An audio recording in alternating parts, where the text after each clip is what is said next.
12 ते 15 भेंडी घेतले, त्यांना मी असं कापून ठेवलं आहे. भेंडी कापून झाल्यावर मी हे 2 ते 3 तास फ्रीजमध्ये थंड व्हायला ठेवलं आहे ह्याची स्टिकीनेस जाण्यासाठी. हे बेसन आहे 3 मोठे चमचा, तांदळाचं पीठ 1 मोठा चमचा, गरम मसाला आहे छोटा चमचा, ओवा 1 छोटा चमचा, लाल तिखट 1 छोटा चमचा, धना जिरा पूड 1 छोटा चमचा आणि आपल्याला तेल आणि मीठ लागणार आहे.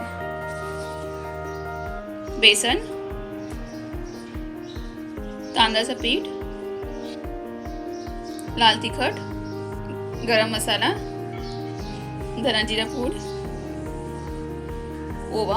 ओवा नसला तरी चालेल, चवीप्रमाणे मिक्स करून घेऊया आणि मग यात पाणी टाकून घेऊया.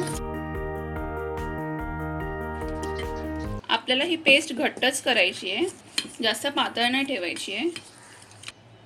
हळद अर्धा छोटा चमचा,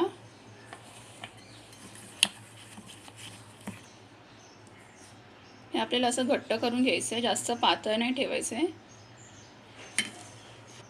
यात भेंडी ॲड करूया.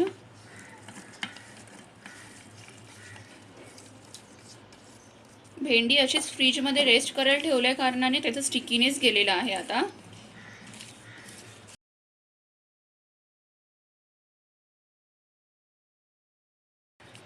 हे बघा, भेंडीला आपण असं हे पीठ लावून घ्यायचं आहे आणि हे आता 15 ते 20 मिनटं आपण रेस्ट व्हायला ठेवूया. भेंडी आपली सेट झाली, बरोबर अर्धा तास झाला आहे रेस्ट करून त्याला. आता आपण हे तळून घेऊया.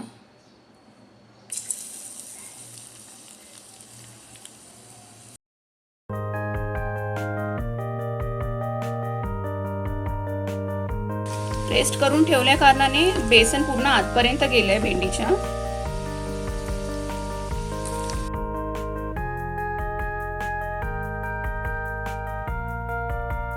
फास्ट केला तर फक्त वरून बेसन फक्त शिजलेलं दिसेल, पण आतून भेंडी कच्ची राहील, म्हणून आपल्याला मीडियम टू स्लो वरती हे करून घ्यायचं आहे.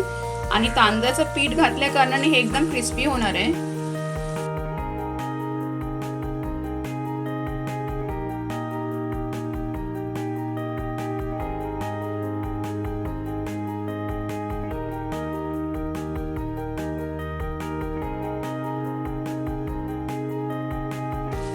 भेंडी आपली लाल होत आली. आता हे आपण काढून घेऊया. मी आता बाकीची पण भेंडी तळून घेते आणि तुम्हाला दाखवते. आपले कुरकुरी भेंडी रेडी आहे. करायला खूप सोपे आणि झटपट होणारी ही डिश आहे. ही तुम्ही पण करून बघा आणि मला कळवा ही कशी होती ते. व्हिडिओ आवडला असेल तर लाईक करा आणि रससादला सबस्क्राईब करा. धन्यवाद.